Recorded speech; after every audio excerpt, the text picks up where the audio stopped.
Hey y'all, Mel here.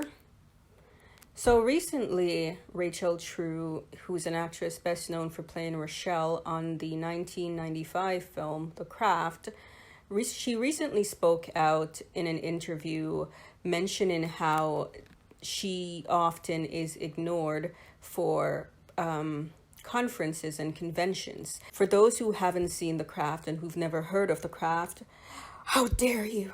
I'm just kidding. But for those who haven't seen The Craft, and I say this as someone who loves The Craft as my introduction to witchcraft. Actually, it wasn't true. It was Sabrina the Teenage Witch was my introduction to witchcraft as a child growing up in the 90s. But I like to say that Sabrina was child's play. For me, The Craft was serious witchcraft.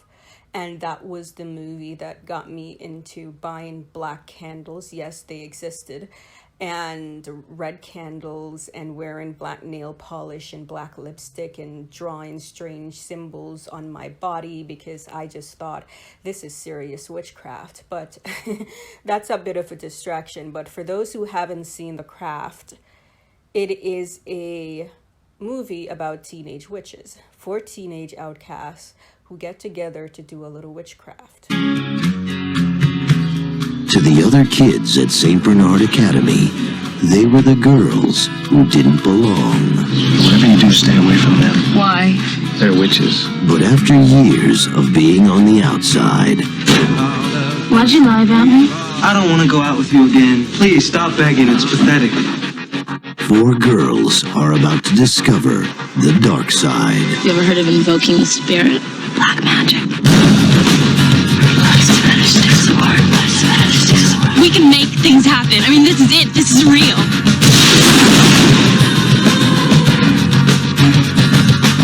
Columbia Pictures welcomes you to the Witching Hour.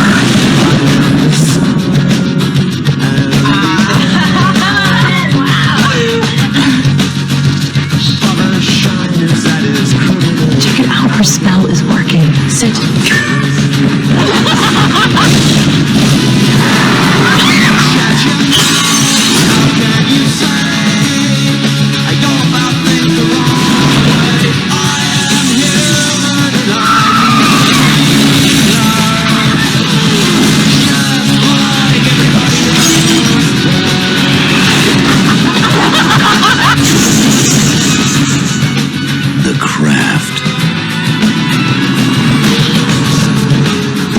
Watch out for those weirdos. We are the weirdos, Mister.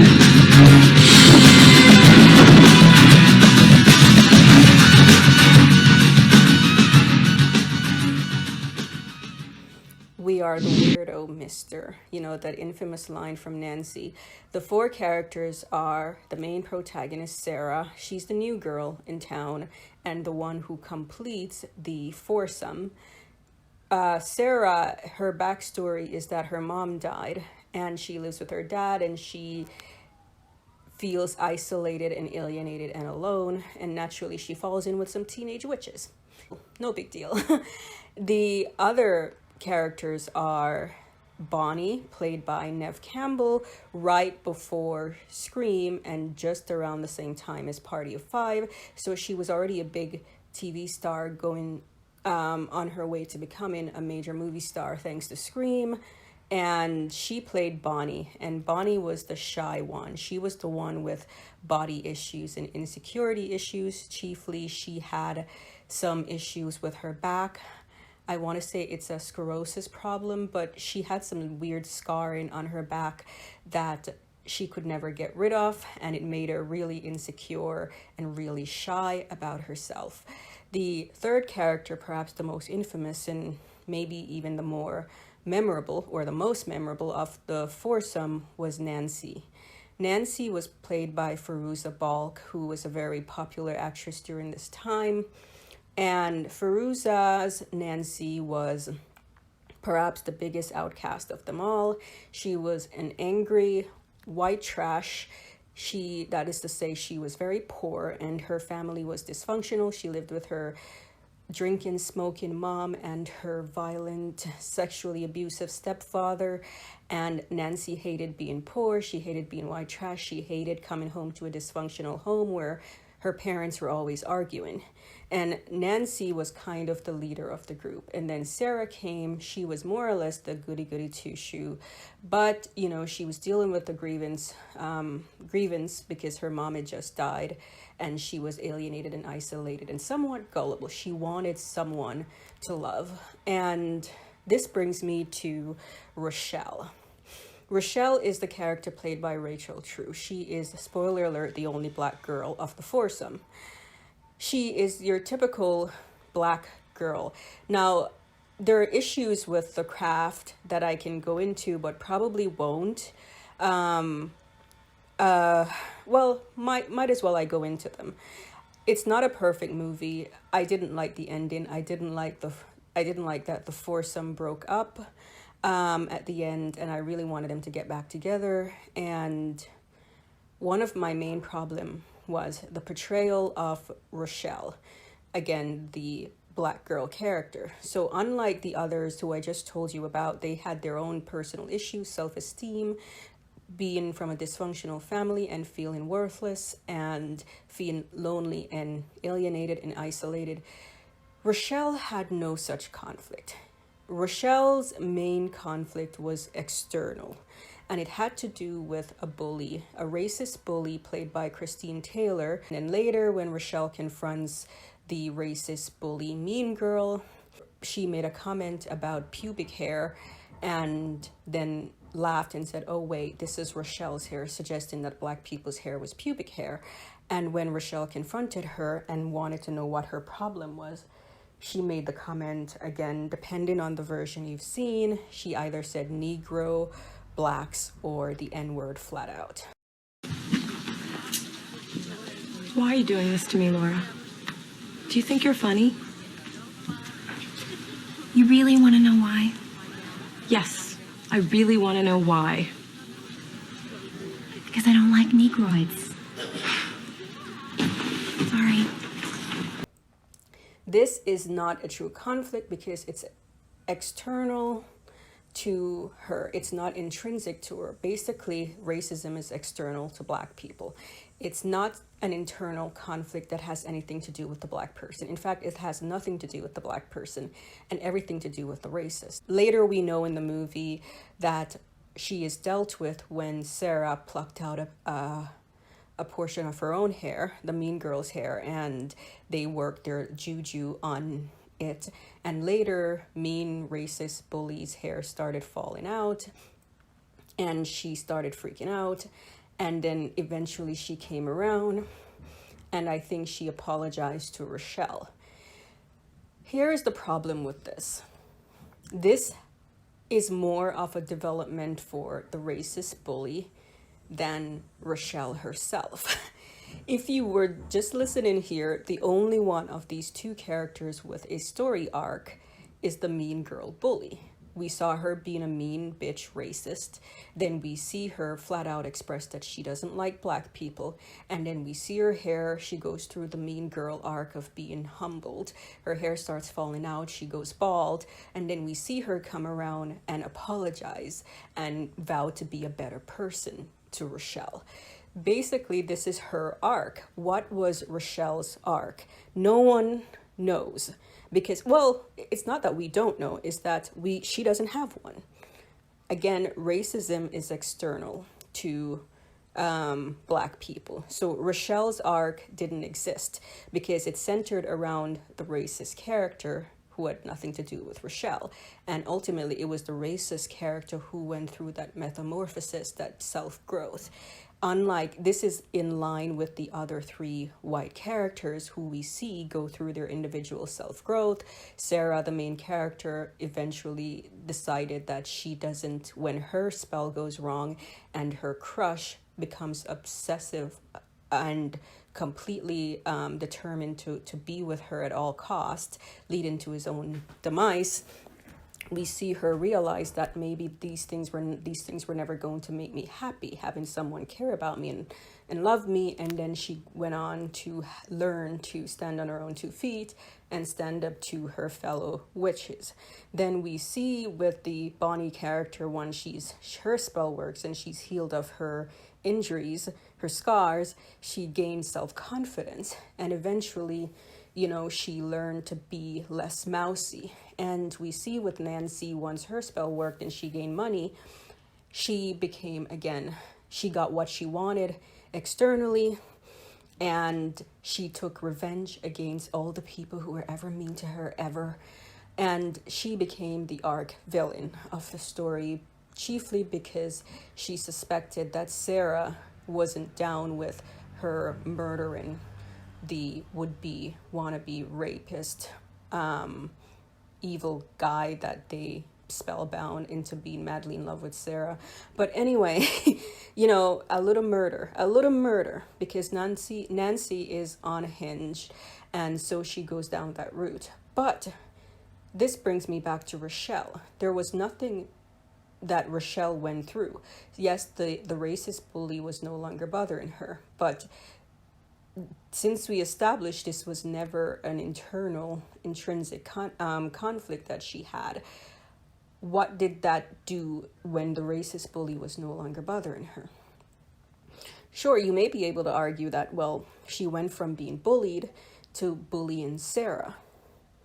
That I'll give you a little bit of that. However, since she wasn't the only bully of the group, yes, the other 2 girls, Bonnie and Nancy, went from being their respective outcasts to being bullies as well.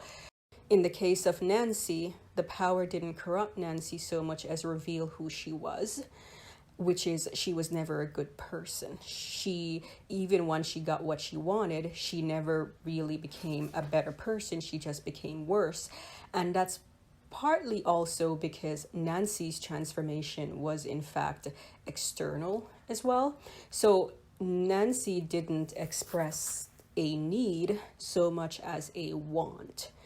A want is usually external, a need is usually intrinsic. What Nancy ultimately wanted was self-worth, but what she got was freedom, financial freedom, and a better place to live, and no abusive stepfather. But ultimately, as a person, what did this do for her character? Not much. It merely freed her up to be the person she's always wanted to be, or the person she always was, which was a person who exploits power and use it to exact revenge. Even the nature of how she came into her desire to be wealthy had to do with the death of her stepfather. She had to hurt someone in order to gain what she wanted. So Nancy was never really a good person, and getting the power that she did just made that even more abundantly clear that she was not a good person. But Rochelle, once her racist bully was no longer an issue, there was never any real change in Rochelle's character, because again, the racist stuff was external. It had nothing to do with who she was as a person. What's more is that unlike the other 3 girls whose family members we saw the parents of all 3 girls. We never saw Rochelle's parents. We never saw where she came from. We saw Bonnie's mom comforting her in the hospital, and we knew her mom was loving and caring. We saw Sarah's dad trying to be the best parent he could to her. And we saw Nancy's mom and her abusive stepfather, and we saw that her mom seemed helpless, and if not complicit. But we never saw parents for Rochelle. So basically what I'm getting at is we never really truly learned who Rochelle was, and we never truly learned to care about Rochelle, which might explain why it's so easy to dismiss Rochelle from the foursome when it comes time for conventions, because ultimately Rochelle's character was the least effective. on top of that, you know, there's the other stuff that Nancy's just an iconic character, Sarah was the lead, and Neve Campbell is Neve Campbell, perhaps the most famous actress of the foursome. Rachel True, unlike these other three actresses, Fairuza Balk, Robin Tooney, and Neve Campbell, never truly went on to have much of a career after The Craft. And this probably didn't help in terms of her value at conventions. But even so, I think the main problem was the way she was written or not written. Often, too many people think the source of Black people's conflict is race. And I can assure you, at least maybe I should speak for myself, that I don't have a problem with my race. I don't have a problem with being Black, and most Black people don't. So again, racism, as Daniel Kaluuya says, is the problem of racists. It's not the problem of the people who are subjected to it. It's the problem of the people who do it and engage in it, and it's their problem. So ultimately, this might explain why the racist character played by Christine Taylor seemed to have more of a story arc than Rochelle's character, even though Rochelle, this was supposed to be her plot line. She's dealing with a racist. Dealing with a racist didn't make Rochelle interesting, and the writers clearly didn't know what to do with the character, so they didn't give her any other sort of development, something she really, really wanted, something she really needed. Like, it could have been anything. It could have been a desire to be a championship player, like a champion athlete, to do really well in swimming, and at what cost. So we know that Nancy's an outcast because she's poor white trash. We know that Bonnie's an outcast because she has this weird scarring all over her body that makes her insecure. Sarah is kind of an outcast because, well, she's new and she just lost her mom, so she feels alienated and isolated. But Rochelle is an outcast simply because she's Black. That doesn't work. I think this is one of the major problems that I have with The Craft, is that Rochelle was so poorly written. And sometimes that's hard because it goes back to the question of, do you need people who look like you in order to be able to relate to a character? I never related to the Rochelle character, even though she was Black. It's not that I didn't see her. I see her. I saw her. I just didn't relate to her because there was nothing to relate to. Racism, again, is not interesting in and of itself. Subjecting or narrowing down the focus of a Black character's development to dealing with racist doesn't say anything about the person. And ultimately, it's the person, the character, and the way the character is written that needs to matter. So in many ways, the way that Rochelle is written in The Craft is very indicative of the way Black characters are typically treated in movies and TV shows, often as tokens, just something to be seen, to represent a symbol, but not necessarily a person. They rarely get character development. They rarely are treated as real people with real character, with real issues. And this often hurts the way these characters are treated in these movies and TV shows. Basically, it's poor writing, which many Black characters suffer from. So, going forward, of course, I can say write better Black characters. Write better Black characters. But ultimately, I do think I sympathize with Rachel True. She is part of the cast, whether her character was interesting or not. She was part of that foursome. Anyway, this has been my take on what I think might be happening with Rachel True and these conventions. I give her a lot of respect for speaking out and calling these people out. There are a few of articles that have discussed the race issue in The Craft that are available that you can find online. You can also watch her video in which she discusses the tweets that initially triggered this discussion about her treatment or the treatment of her character. Even so, I hope these conventions listen and give her her due. She was very much part of this movie, and this was a very iconic movie for many people, and I hope she gets her due. But anyway, let me know what you think about the treatment of Black so-called sidekick characters in movies, and if you think they're getting better. And personally, I don't think they are, but let me know what you think. And I won't get into the new Craft movie, The Craft Legacy, which